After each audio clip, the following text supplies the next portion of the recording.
La Trinchera de Llamas. Es radio. Muy buenos días y bienvenidos a La Trinchera en la mañana de este domingo 26 de mayo de 2024. Son las 8:19, 7:19 en Canarias, y antes de comenzar a repasar las principales noticias, os recordamos que nos gusta escuchar vuestras opiniones. Vuestras opiniones es la esencia de este programa.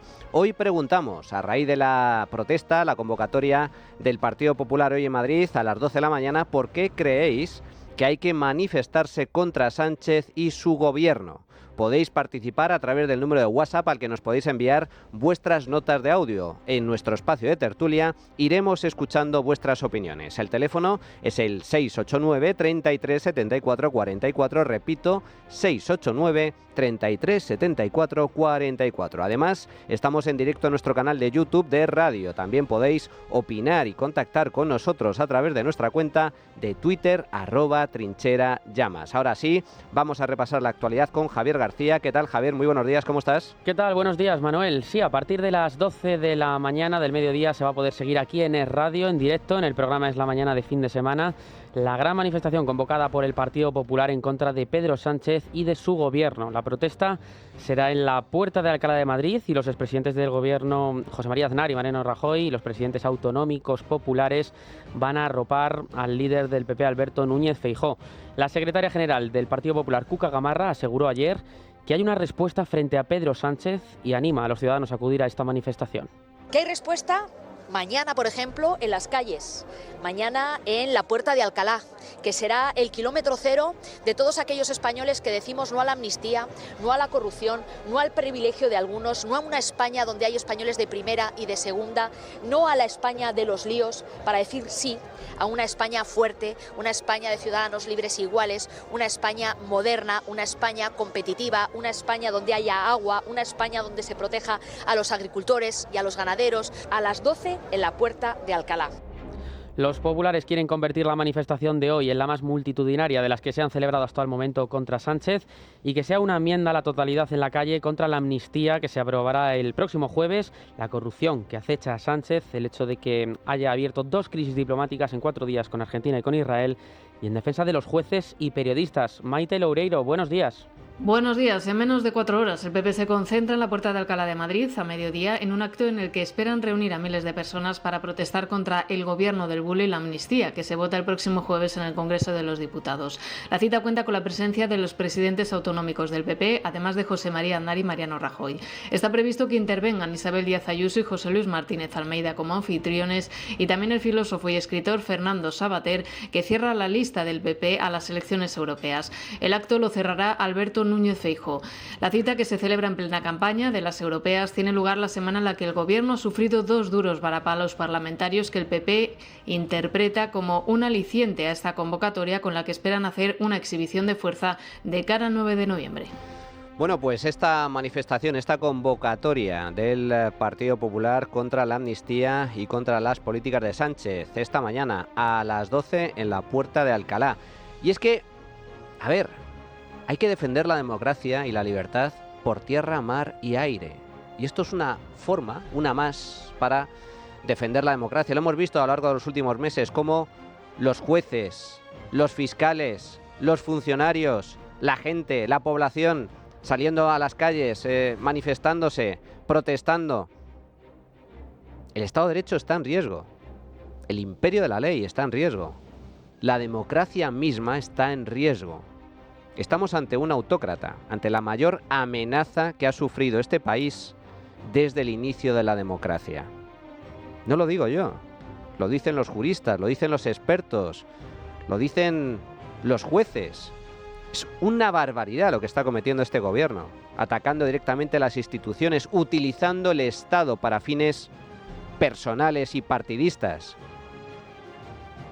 Nos jugamos mucho en esta época, en estos tiempos. Y no solo es una manifestación contra la amnistía, que desde luego es una amenaza directa al Estado de Derecho, a la democracia y al marco constitucional. Nos jugamos, como digo, la democracia misma. Uno de los principales motivos, como estamos comentando, de esta protesta a las 12 de la mañana es la ley de amnistía, que este jueves 30 de mayo será definitivamente aprobada en el Congreso de los Diputados. El Gobierno va a sacar adelante esta iniciativa días antes de que se celebren las elecciones al Parlamento Europeo, y pese a que Esquerra y Junts avisaron recientemente en el Senado de que la amnistía no pone fin a sus reivindicaciones. La proposición de ley ha sido votada por llamamiento en todos sus debates en los plenos de las dos cámaras, por lo que es previsible que vuelva a repetirse esta modalidad con el rechazo al veto del PP. El debate final tiene lugar una semana después de la que la proposición de ley orgánica entrara en la Cámara Baja y lo hiciera el mismo día que el Senado aprobó suspender el conflicto de atribuciones que planteó el Congreso al Congreso y por lo tanto desistiera el Partido Popular a acudir al Tribunal Constitucional. Una ley de amnistía, Manuel, que ha sido criticada por algunos socialistas, como el expresidente de Aragón y secretario general del partido en esa comunidad, Javier Lambán, quien se ausentó de su votación en el Senado por mostrarse contrario a la ley. El Partido Socialista ha abierto un expediente disciplinario al senador y se enfrenta a una multa que podría llegar a los 600 euros. Mientras a Puigdemont se le amnistía, a Lambán se le sanciona. María Jesús Montero, vicepresidenta primera y vicesecretaria general del PSOE. Señor Lambán, como cualquier otro miembro en el que no solamente se plantee una indisciplina de voto, sino que se haga de ella una noticia o se haga de ella un recorrido para poner en cuestión la propia decisión, ¿no?, de la dirección de grupo. Así que hemos hecho lo correcto, eso lo saben todos los miembros de mi partido y respeto cualquier opinión que se pueda dar, pero tengo la mía propia y creo que es mucho mejor contribuir al proyecto colectivo aportando, haciendo crítica constructiva. Por su parte, Javier Lambán ha asegurado este jueves en una entrevista en Onda Cero que va a acatar la sanción sin darle mayor importancia. Dado el reglamento del Senado, las cosas irán por ahí y yo las aceptaré sin ningún tipo de reticencia y sin ningún tipo de escándalo. Y desde luego yo sería un cínico por mi parte si en este momento rechazara un reglamento que yo en otras ocasiones he aprobado. Por tanto, si fui coherente votando no a la abstención, voy a ser coherente respetando el reglamento y sin darle más importancia. Desde la oposición, el líder de los populares, Alberto Núñez Feijóo, ha proclamado desde un acto en Cataluña esta semana su no a la amnistía y apela a los que se sienten engañados y cansados de los numeritos de Sánchez. Nadie va a pasar por encima de los españoles que quieren un país de ciudadanos libres e iguales. Nadie. Para que un señor de Cadaqués tenga los mismos derechos que un señor de Ayamonte. Y por eso decimos no a la desigualdad. No a la amnistía que humilla a los catalanes que les han arrinconado durante todos estos años. No a la reinterpretación torticera de la Constitución en beneficio de aquellos que incumplen la Constitución. La aprobación de la amnistía esta semana es un atentado al Estado de Derecho y un atentado a la Constitución. Es un ataque directo a la igualdad ante la ley, que es un principio fundamental de cualquier democracia asentada. La amnistía no es constitucional. La posibilidad de amnistía se debatió precisamente durante el proceso constituyente y se descartó. No es constitucional. Así lo admitía incluso el propio gobierno del Partido Socialista, antes de que, una vez más, se plegara a la voluntad de Puigdemont y a la voluntad de sus socios independentistas para mantenerse en el poder. Por eso la amnistía, más allá del riesgo que supone para la democracia, el Estado de Derecho y la vigencia de la Constitución, es el mayor caso de corrupción que ha conocido España en décadas. Porque esto es corrupción. Esto es perdonar delitos que han sido juzgados por los tribunales a cambio de votos. ¿Somos conscientes de lo que está haciendo el Partido Socialista? Es una auténtica barbaridad. Y yo me pregunto, una vez traspasada esa línea roja, como otras tantas que se han traspasado, ¿qué será lo siguiente? No hay límites. Una vez que se vulnera el Estado de Derecho, una vez que decae el imperio de la ley, todo es posible. La realidad es que el presidente del gobierno, Pedro Sánchez, a las puertas de las elecciones europeas está agitando el panorama internacional y, como comentábamos, ha generado dos crisis diplomáticas con Argentina y con Israel debido a su parálisis a nivel nacional.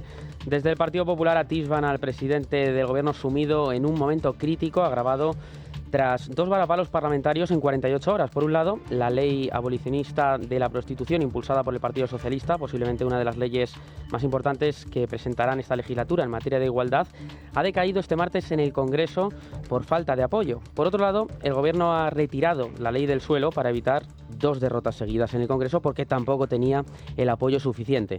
Fuentes populares aseguran que el Gobierno no es capaz de aprobar en las Cortes ni siquiera lo que se diseña en la mesa del Consejo de Ministros. Afirman que Pedro Sánchez no tiene capacidad para dirigir el futuro de la nación cuando sus prioridades legislativas no convencen ya ni siquiera a Yolanda Díaz. Borja Semper, portavoz del Partido Popular. Lo que estamos viendo en los últimos tiempos es verdaderamente sorprendente y se concreta en que el Gobierno tiene un problema con el Gobierno. Es verdaderamente sorprendente. Nosotros hemos pedido negociar, tenemos una propuesta, nos parece poco ambiciosa, queríamos hablar y negociar. Este Gobierno no solo no negocia y no solo no habla con la oposición, sino que no habla en el seno del propio Gobierno. Es verdaderamente sorprendente. Desde Vox, su portavoz en el Congreso, Pepa Millán, considera que el Gobierno solo se pone de acuerdo para abrir conflictos internacionales. Únicamente se ponen de acuerdo para insultar y para atacar permanentemente a la oposición, se ponen de acuerdo para premiar a Hamás, como ayer mismo anunció el presidente del Gobierno, y se ponen de acuerdo para sacar adelante leyes como la de la amnistía. De manera que nosotros lo que esperamos es que esto sea el preludio del fin del Gobierno que más daño está haciendo y que seguramente seguirá haciendo a todos los españoles. Y por su parte, Sumar y los socios han celebrado la retirada por parte del PSOE del proyecto de ley del suelo. Una ley que está destinada a eliminar, las restricciones a los posibles impactos medioambientales y que está destinada a dificultar la acción popular, la acción de asociaciones de vecinos o de asociaciones ecologistas en los planes de ordenación urbanística, es una ley del pelotazo más propia de la senda que marcó el señor Aznar. Nosotras nos alegramos muchísimo, es ya la tercera vez que Podemos logra parar esta reforma que tiene un nombre propio, Operación Chamartín. Por un lado normal, porque le van a perder, y por otro lado dramático, porque hay un camino a recorrer que no quieren recorrer, que es el camino del diálogo y de la interlocución. La ley del suelo y lo que pasó también el martes, ¿no? con la otra votación. Yo creo que esta semana ha demostrado lo que no se tiene que hacer para que la mayoría tenga recorrido, para que la mayoría tenga profundidad y capacidad para alcanzar cambios profundos en la sociedad. Bueno, pues ni ley contra la prostitución, cuyo contenido, por cierto, es muy debatible, ni ley ni ley sobre el suelo. El Gobierno es evidente que está en una situación de debilidad, que no puede gobernar, que está atado de pies y manos por sus socios, también en parte debido a la proximidad de elecciones europeas, que hace que su principal socio, en este caso Sumar, los comunistas, pues con el fin de diferenciarse no apoyen algunas de las iniciativas del Partido Socialista. En todo caso, esto es evidente desde el minuto 1. El gobierno de Sánchez es un gobierno en minoría. Pedro Sánchez no ganó las elecciones, no fue el partido más votado, pero gobierna gracias a un equilibrio muy débil con sus socios de extrema izquierda, separatistas e independentistas. El hecho de que Pedro Sánchez no pueda gobernar no es malo per se. Yo me alegro de que no apruebe ninguna ley.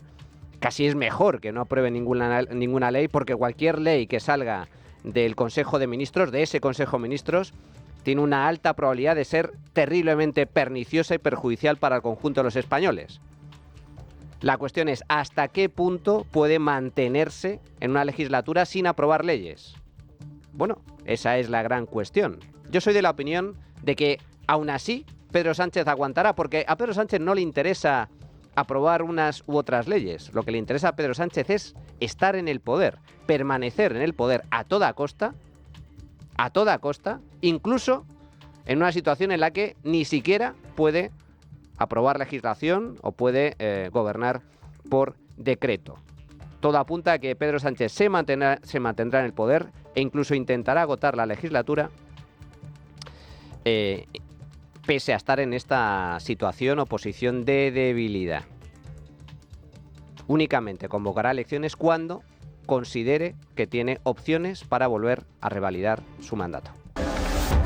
Justo hoy quedan 2 semanas para las elecciones europeas y los partidos están metidos de lleno en la campaña electoral. El presidente Pedro Sánchez pidió ayer el voto de la izquierda y no se mueve ni un milímetro de la ruta marcada en esta campaña, frenar al Partido Popular y a Vox. Sánchez ayer agitó el miedo a que vuelvan a Bruselas los hombres de negro y sus tijeras. Imaginaros si vuelven con más legitimidad de los votos y unidos a la motosierra de la ultraderecha. Eso es lo que nos estamos jugando el próximo 9 de junio. Por eso, yo pido el voto al Partido Socialista, al único partido que puede ganar a la derecha y a la ultraderecha. Pido el voto al Partido Socialista para lo que no retroceda el 9 de junio, sea Europa, sino los reaccionarios del Partido Popular con Vox. Por su parte, Alberto Núñez Feijóo en el Partido Popular ha aprovechado su intervención en un mitin en Tomelloso para cargar contra Sánchez por las crisis diplomáticas que su gobierno ha generado en los últimos días. Es muy triste que España, que es uno de los países más respetados del mundo, en una semana haya roto relaciones diplomáticas con dos países. Y desde Vox, cuyo partido sería la tercera fuerza más votada en estos comicios, su candidato Jorge Buxadé ha criticado este sábado a Partido Popular y PSOE por entregar las políticas de inmigración a Bruselas en diversos tratados comunitarios y ha reivindicado dar un giro al pacto migratorio aprobado en la última legislatura europea para proteger fronteras y reducir la inseguridad. Tenemos ahora la oportunidad, el 9 de junio, con una nueva mayoría conservadora, una mayoría patriota en el Parlamento Europeo y también en la Comisión Europea para dar un giro al pacto de inmigración. Y en Vigo se ha pronunciado la líder de Sumar, Yolanda Díaz, donde ha cargado contra la gran coalición que representa tanto Partido Popular como Partido Socialista, porque según ha criticado, mientras los socialistas gobiernan con Sumar en España, en Europa lo hacen con los populares para sacar adelante las reglas fiscales o el pacto migratorio. Esa gran coalición xera confusión porque gobernan con nós, pero en Europa gobernan co Partido Popular. E esta é a pregunta destas eleccións. A pregunta é esta. Esa gran coalición foi a que permitiu, e disto falará a nosa candidata estrella, que o Partido Popular, que non nos preocupa, pero o Partido Socialista votara a favor dese pacto vergoñento que é o pacto de asilo, que é un auténtico retroceso, unha vulneración de dereitos no noso país. Y la candidata de Podemos, Irene Montero, ha retado a su homóloga en el Partido Socialista, la vicepresidenta Teresa Rivera, que garantice que no será comisaria de la Unión Europea en la próxima legislatura si está presente la extrema derecha en la comisión. Quiero pedirle a Teresa Rivera que afirme que en ningún caso va a entrar en una comisión europea en la que la extrema derecha de Meloni esté también sentada. Unos comicios donde, según las encuestas, Podemos podría obtener entre 1 y 2 diputados, ahora Repúblicas entre 2 y 3, Ciudadanos se quedaría fuera, Junts entre 1 y 2, se acabó la fiesta entre 0 y 2 y CEUS entre 0 y 1. Y de unas elecciones a las pasadas en Cataluña. En Cataluña continúan las negociaciones para formar nuevo gobierno. Manuel, el presidente de la Generalidad en funciones, Pere Aragonés, convocará para el próximo 10 de junio el Pleno de Constitución del Parlamento, que activará los tiempos para celebrar un debate de investidura a más tardar el 25 de junio. Con la cuenta atrás en marcha, los partidos continúan con las negociaciones. Pedro Sánchez promete engordar la financiación de Cataluña con illa de presidente de la Generalidad y recuerda que todos los caminos políticos pasan y terminan por Illa. Así que para liderar la nueva etapa en Cataluña, todos los caminos pasan por Salvador Illa y todos los caminos llegan a Salvador Illa.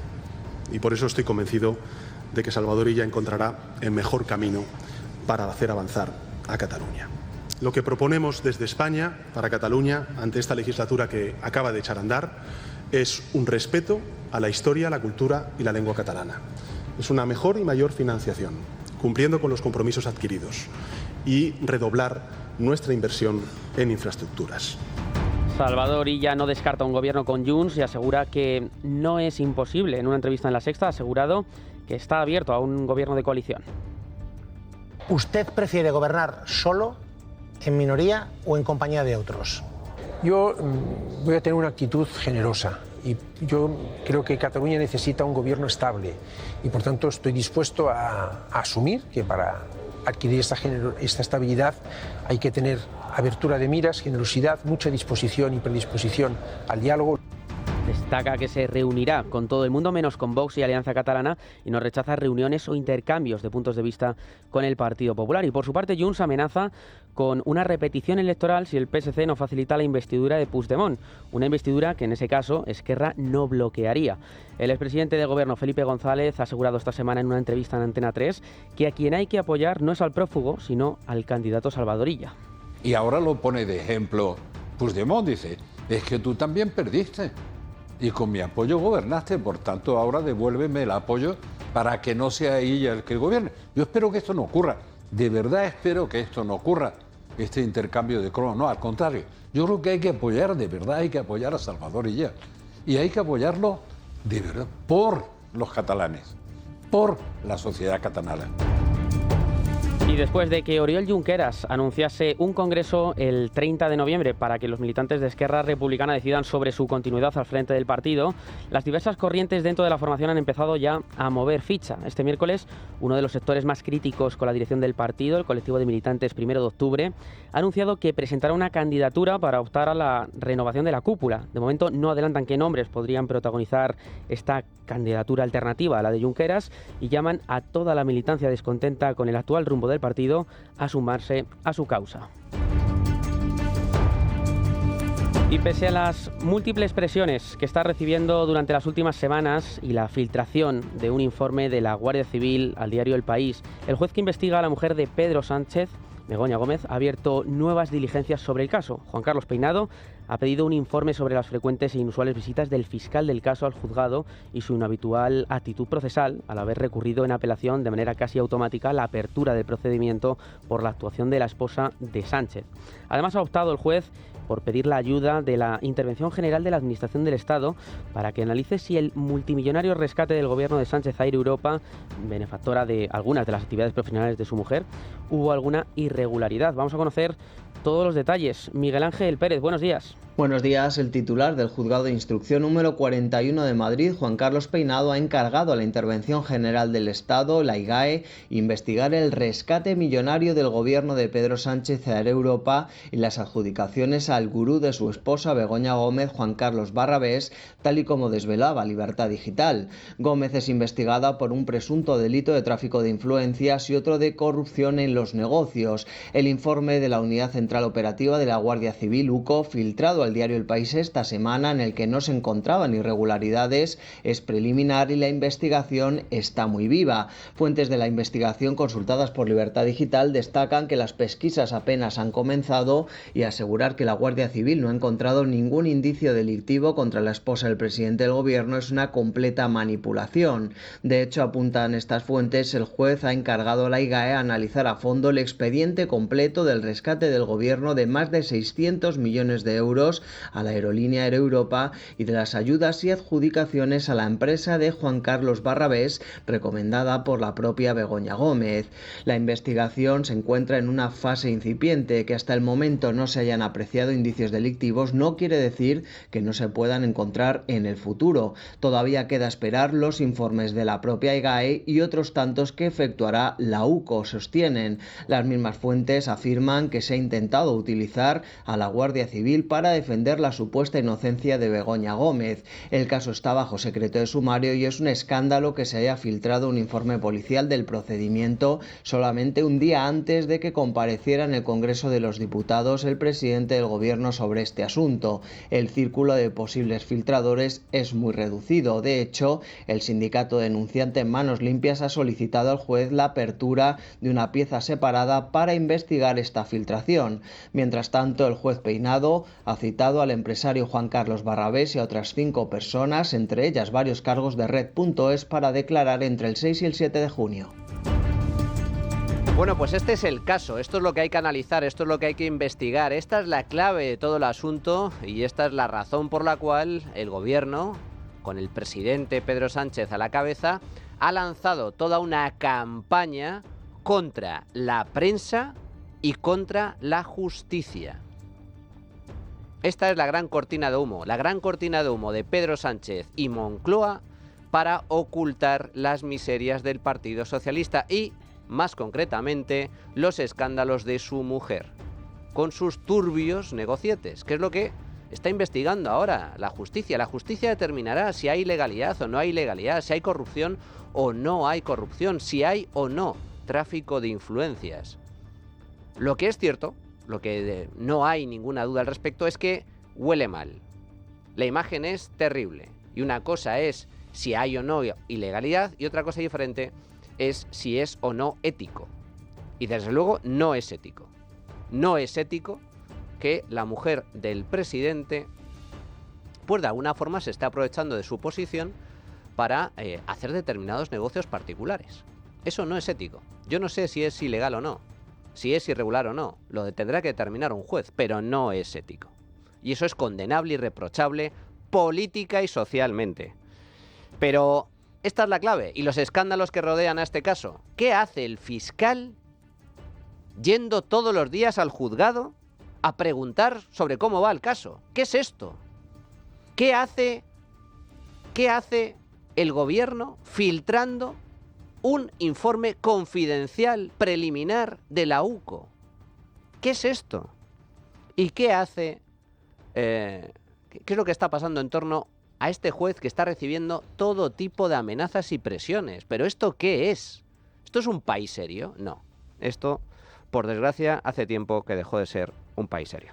Y nueva vuelta de tuerca en la polémica situación fiscal del hermano, en este caso el hermano de Pedro Sánchez, David Sánchez Pérez Castejón. No tributa en España, pero sí cotiza para tener pensión. Así se desprende de las declaraciones del presidente de la Diputación de Badajoz, Miguel Ángel Gallardo. Mientras, la presidenta de la Comunidad de Madrid, Isabel Díaz Ayuso, ha pedido al Partido Socialista abrirle al hermano de Sánchez una inspección fiscal. Vamos a conocer todos los detalles. Adrián Pajares, buenos días. Buenos días. Como recordamos la semana pasada, el hermano de Sánchez no teletrabaja para la Diputación de Badajoz porque no tiene el permiso de la propia institución pacense. Sin embargo, la Diputación de Badajoz le permite seguir cotizando en España a pesar de tributar en Portugal, y así ya lleva 7 años cotizados. La Diputación de Badajoz, bajo los mandos del PSOE, con Miguel Ángel Gallardo como presidente, intentaba quitar importancia a que el hermano del presidente del gobierno tribute en Portugal. Donde cotice cada ciudadano es que ni siquiera entro. Me parece que los políticos debemos estar expuestos al escrutinio y la transparencia máxima, pero donde uno de los más de 1000 trabajadores que tiene la Diputación cotice, no es de mi incumbencia. Yo lo que le puedo asegurar es que la Diputación de Badajoz cotiza por este señor en España. Además, Isabel Díaz Ayuso ha participado en la apertura de la campaña de las elecciones europeas en Madrid y durante su intervención ha pedido al PSOE abrir una inspección fiscal al hermano de Sánchez tras las lecciones de convivencia, con amenazas y querellas de su portavoz Juan Lobato. Hoy que veía al Partido Socialista tan entregado en la Asamblea a darnos lecciones de convivencia y de valentía, pues ya que se pone tan bravo con las querellas, yo le animo a presentar la siguiente. ¿Para cuándo, ya que nos vamos a los tribunales, para cuándo abrís una inspección fiscal al hermano de Pedro Sánchez? Que os estamos esperando. Bueno, pues este es otro caso que directamente afecta a la figura del presidente del gobierno. Su hermano, su hermanísimo, consiguiendo un puesto colocado en la Diputación de Badajoz. Punto 1. Punto 2. No trabaja, o al menos no se sabe de dónde trabaja, porque la oficina la tiene. Su silla está, pero está vacía. Al parecer teletrabaja desde Portugal, pero hete aquí que hace pocos días descubrimos que no hay autorización para que teletrabaje por parte de la Diputación de Badajoz. Entonces, ¿en qué quedamos? Si no teletrabaja desde Portugal, ¿por qué tributa desde Portugal? Si no teletrabaja, ¿por qué no va a trabajar? Porque su silla sigue vacía. ¿Qué es esto de tributar en Portugal y, sin embargo, trabajar en España? ¿Esto lo puede hacer solo el hermano de Sánchez o es aplicable a todo el mundo? Porque me pregunto, habrá mucha gente que a lo mejor se está planteando irse a Portugal debido a su baja tributación a pesar de que trabaje en España, ¿no? O todos o ninguno, digo yo. Hay algo que se llama igualdad ante la ley. Pero, sin embargo, la Diputación de Badajoz sigue cotizando, pagando las cotizaciones a la Seguridad Social del hermano del presidente. O sea, esto no... Aquí, esto no hay quien lo entienda. Tiene un puesto, pero no trabaja.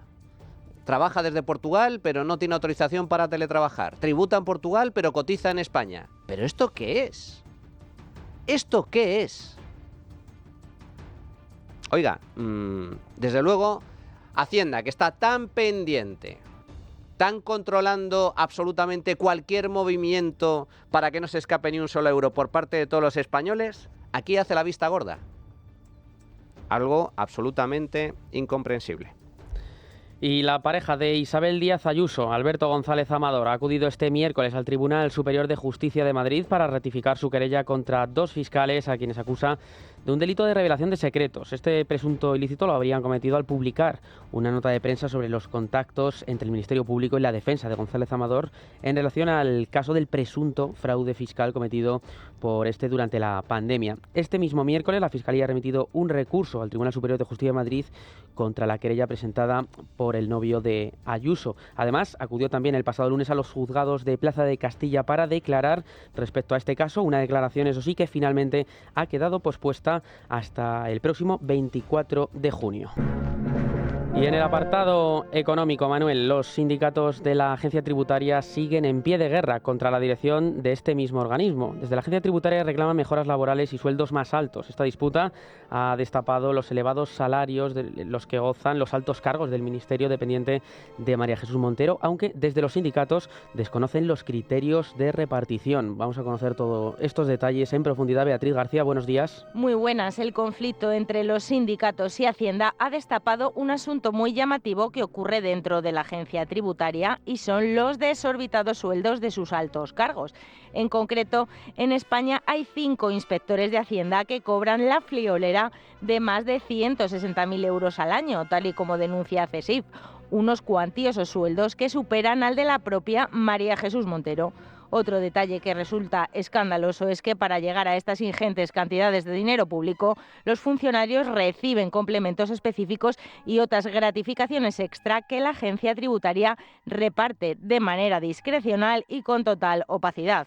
Los sindicatos denuncian también la cantidad de puestos de trabajo de libre designación y cargos de confianza que se nombran entre los cuerpos superiores. Bien es cierto que estos 5 afortunados son los responsables de las áreas líderes en recaudación en el país. Por tanto, teniendo en cuenta que la extracción de riqueza al contribuyente está en máximos históricos, vemos cómo el Gobierno está rentabilizando sobremanera los suculentos premios que le otorga a los dirigentes del fisco. Bueno, y ahora entramos en el periodismo de investigación, de raza y además con marca personal, que es la marca de Carlos Cuesta. ¿Qué tal, Carlos? Muy buenos días, ¿cómo estás? Muy buenas, muy bien. Aquí descubriendo cómo algunos hacían business.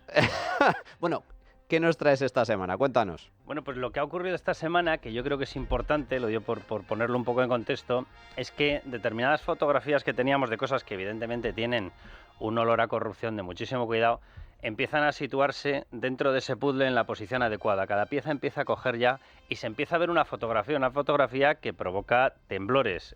A nosotros como contribuyentes, me imagino que a otro le debió, provocar todo tipo de aplausos y euforia al ver que podía efectivamente hacer muchos negocios, muchísimos negocios y de dimensión internacional. Y me estoy refiriendo evidentemente a la pareja Begoña Gómez, Pedro Sánchez, Begoña Gómez. Y los meto en el tándem y ahora voy a explicar el porqué. Vamos a ver, hay un transcurso de un año entre el 20 y 21 de enero, que es la famosa reunión de Fitur, la famosa cena, y si echamos la vista atrás hasta el 19 de enero, en el cual, entre todo ese periodo, es decir, un año, ocurrió todo lo que originó lo que estamos viendo. Se generó una génesis de contactos en las cuales aparecen todos, y cuando me refiero a todos los que están apareciendo en los últimos negocios de Begoña Gómez relacionados con la Organización Mundial de Turismo, en los que aparece Pedro Sánchez entregando una sede a la Organización Mundial de Turismo por 75 años y después de una obra de 24,4 millones de euros, nada más y nada menos, y aparecen todos los que todo el mundo tiene en estos momentos en mente, es decir, Aldama.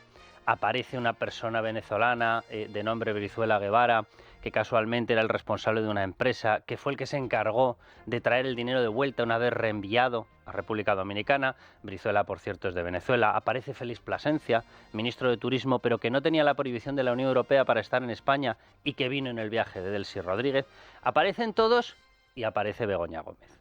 Entonces vamos a narrar ese año en flashback, en marcha atrás, porque yo creo que a la gente le va a dejar la mente mucho más clara. Hasta ahora teníamos notas espantosas, notas que olían a podredumbre total, pero lo que no teníamos o no empezábamos a tener era una fotografía de por dónde había ido el mapa total. Bueno, 20 de enero, citaba yo esa fecha. 20 de enero es la entrada de Delcy Rodríguez.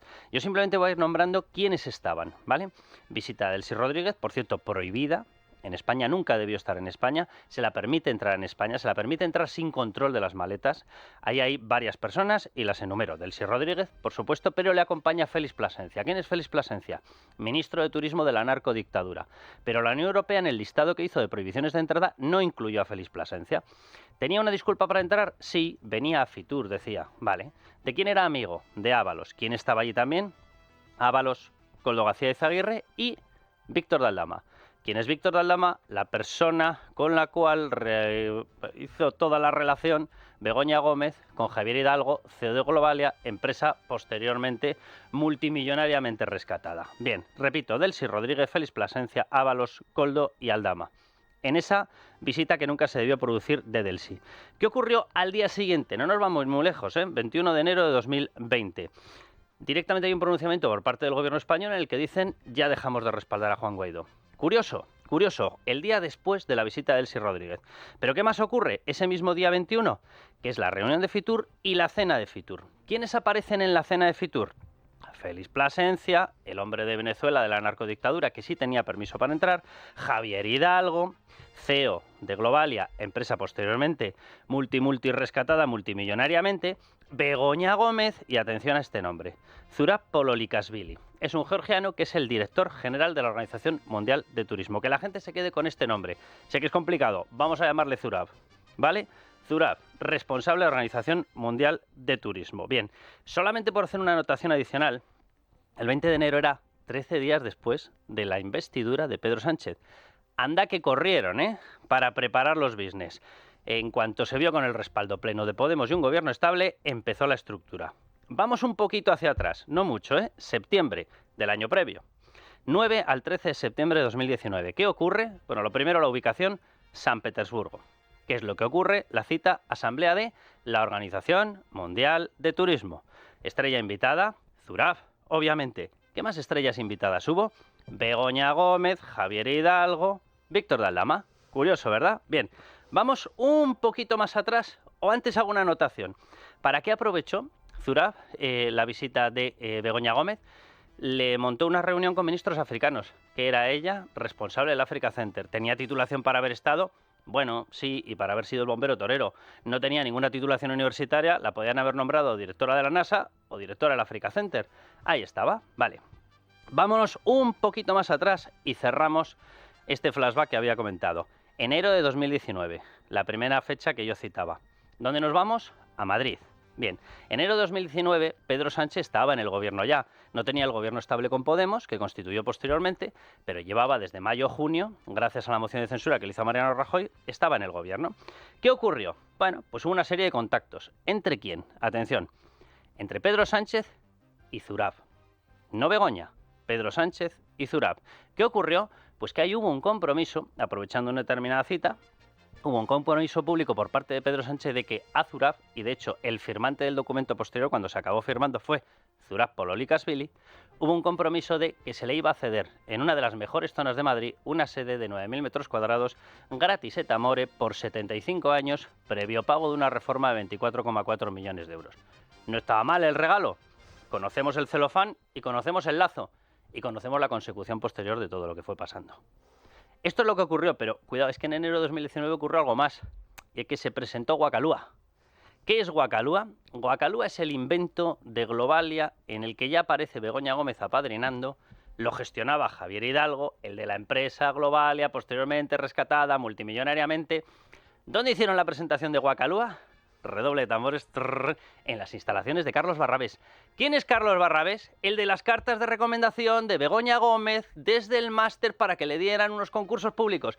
Le dieron los concursos públicos, 8,4 millones de euros en concursos públicos. ¿Qué os parece el dibujo? Qué casualidad, vaya panorama, vaya cuadro que nos has pintado, Carlos. Pero lo que está claro es que dentro de todos estos elementos con distintos nombres, etcétera, hay un denominador común. Hay una pieza que une todas las piezas. ¿Vas a decir Begoña? Que es Begoña, ¿no? Pues yo iba a decir Pedro. Begoña y Pedro, o Pedro y Begoña, pero en este caso Pedro es el que es la clave. La fecha inicial, o sea, ya evidentemente una vez puesto sobre la pista seguiremos descubriendo más cosas. Pero hay una pista inicial que a mí me llama mucho la atención. Tú no cedes una sede por 75 años, tras una obra de 24,4 millones de euros, con una persona, Zurab Pololikashvili, venida de la Organización Mundial de Turismo, hombre, tienes que haber tenido alguna reunión previa, algo te tiene que haber explicado, y justo después se convierte en el principal aval de tu mujer, porque es que hay que explicar, Zurab Pololikashvili no solamente es que tuviera a partir de ahí contacto con Wakalua cruzado con el Africa Center, hicieron becas, montaron determinadas academias de formación, lanzaron o crearon una especie de incubadora de startups donde estaba Begoña Gómez, Javier Hidalgo y Zurab Pololikashvili. Es que Zurab Pololikashvili incluso acompañó en algunos de los viajes estrella de Begoña Gómez a países africanos, donde Begoña Gómez se dejaba caer y decía abiertamente, como aparece reflejado en un documento oficial de la Embajada de Ghana, decía aquello de vengo a negociar, son palabras textuales, mi colaboración como mujer del presidente del gobierno. Yo me he dejado caer pocas veces por Ghana para decir vengo a negociar mi colaboración como mujer de nadie y como marido tampoco. Bueno, pues seguiremos informando. Muchísimas gracias, Carlos Cuesta. Ahora, pequeña pausa y volvemos a la tertulia política. La trinchera de Llamas, con Manuel Llamas.